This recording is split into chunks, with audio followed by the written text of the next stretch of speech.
Hi friends. நம்ம இன்னைக்கு முருங்கைக்கீரை சாம்பார் பருப்பு மற்றும் காய்கறிகள் சேர்த்து சுவையான ஒன் பாட் ரைஸ் எப்படி செய்யுதுன்னு பார்க்கலாம். முதலில் ஒரு கப் அரிசி மற்றும் அரை கப் சாம்பார் பருப்பை கழுவி 5 நிமிடம் ஊற வைக்கவும். ஒரு குக்கரில் எண்ணெய் ஊற்றி சோம்பு, கடுகு, சீரகம் சேர்த்து தாளிக்கவும். பிறகு நறுக்கிய வெங்காயம், தக்காளி, பச்சை மிளகாய் சேர்த்து நன்றாக வதக்கவும்.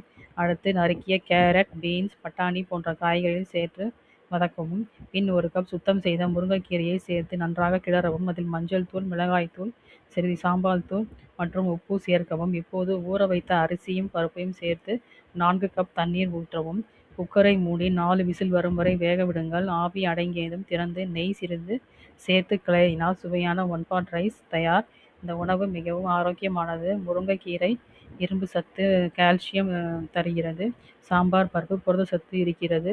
காய்கறிகள் உடலுக்கு தேவையான விட்டமின்களும் ஃபைபரையும் தருகிறது.